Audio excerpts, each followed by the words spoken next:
You found it. Your home for the best content on your favorite team, the Fighting Tigers of LSU. Do us a favor, subscribe to the channel, leave your comments below, and be sure to smash that like button.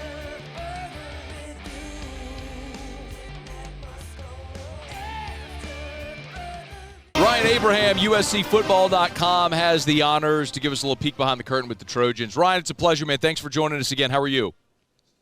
I'm doing all right. I can't believe it's almost here. We just a couple days away from kicking off the college football season for most of the country. We had some week 0 games last year, but just long off season, so I'm really excited for football now. Yeah, look, there's a lot of teams in college football that are open with real duds. Thankfully for LSU and USC, we had a lot. This was a hell of an entree, to warm us up throughout the offseason. If I asked you to gauge sort of the temperature of the program right now, coming off what has to be considered a disappointing year last year, given the expectation and the resources, where is the 10,000-foot view of USC football today? It's getting a little better than it certainly was at the end of last season. I think the whole season, USC fans were upset at the defensive performance. They weren't really a fan of Alex Grinch and wanted Lincoln Riley to fire him after year 1. He didn't get fired until 10 games in, and it was a little too late at that point. And losing 5 of your last 6, the recruiting wasn't going that well. They just weren't on top of things NIL-wise. There was a lot of negativity around, but I think they got some momentum back going into the bowl game and seeing Miller Moss throw 6 touchdown passes and feeling like the future of the program, there's some brightness there. And when they hired Danton Lynn and brought in a whole new defensive staff, a bunch of guys that were maybe overqualified for the positions that they got hired for at USC, I think people felt a lot better about where the direction was going. Of course, the first going to be the pudding, what we see on Sunday in Las Vegas, but I think the fan base started to buy into, okay, it looks like this can turn things around. Now, if they go out and give up, 55 points or something in the desert, it's going to go right back. But I think right now they're feeling a little bit better about the way things could go. And, having a good showing on Sunday would go a long way to keeping that going. I would wholeheartedly endorse LSU scoring 55 on Sunday in Allegiant Stadium. I would love to. Hey, LSU and SC, we've talked about it so much. The teams are so similar. From your perspective, where do you have the bigger question? Is it, what does this new look defense look like, or what is the offense going to be without Caleb Williams? It's more on the defensive side. I think the biggest question is probably what they're going to do on the offensive line, because they love Jonah Monheim, but go from left tackle to center, that's a big move. And they love Elijah Page, who's going to be the new left tackle, but he's a redshirt, freshman. And so there's some questions there, and there's not as much depth. I think on the defensive side, just because they performed so poorly the last few years, what is this group going to look like? But there's a lot of quiet confidence when you're talking to the players and the coaches. I don't think they have the depth that they would like on the defensive line, especially in the middle there. But there's enough guys there.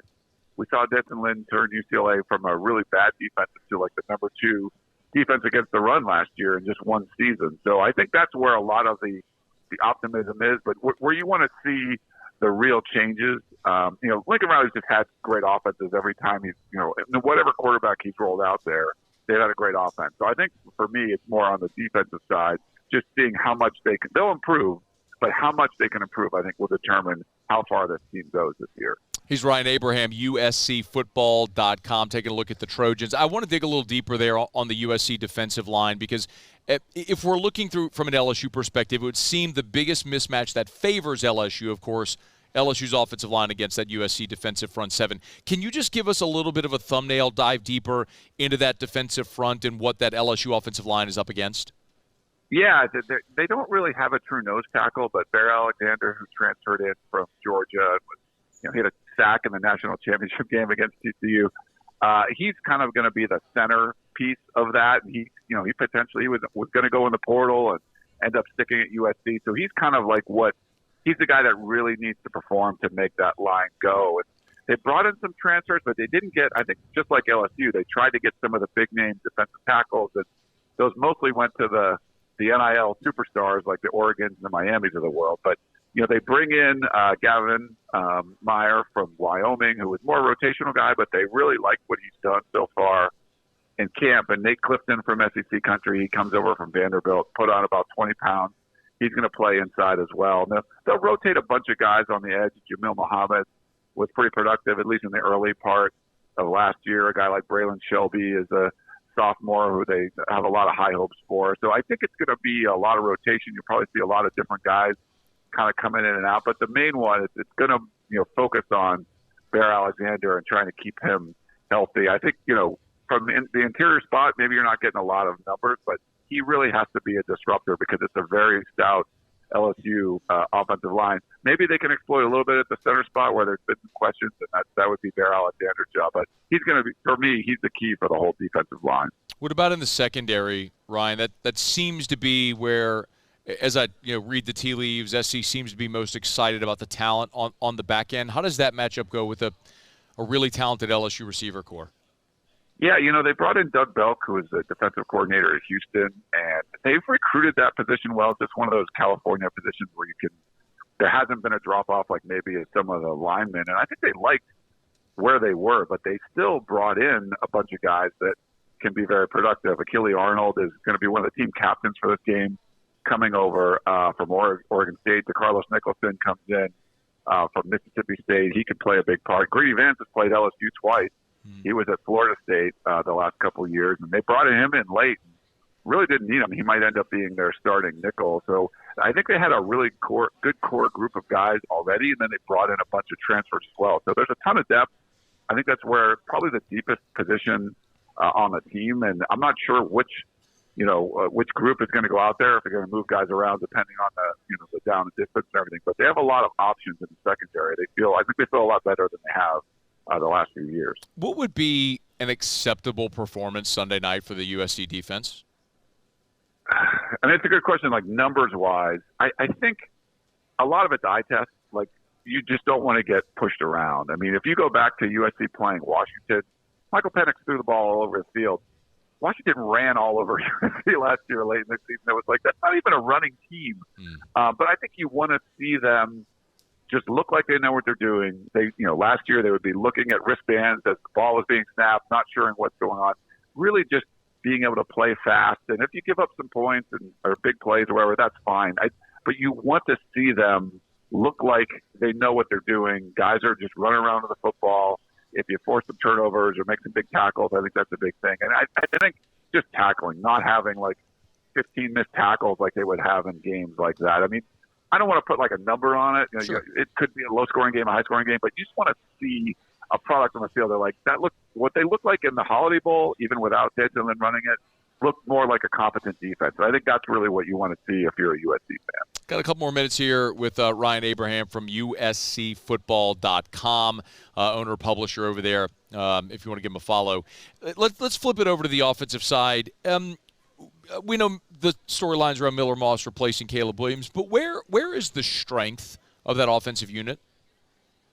So I would go with the wide receiver core, and especially there are 4 true sophomores that all came in the same recruiting class, and usually don't hit on a bunch of guys like that, but all 4 of them have the potential to be superstars. Like, people know about Zachariah Branch because he's also working special teams and can return kicks for scores and things like that. But, 2 really big receivers, Deuce Robinson at 6'6", and Jacoby Lane is 6'5", 6'6" range. Both big guys, huge catch radiuses, and they can make contested catches and be really athletic out there. And then Mekhi Lemon comes in as well in that class, and he came in with Malachi Nelson, a former 5-star quarterback. They came in together, and Nelson's now at Boise State. But those 4 guys, I think everyone's really excited about.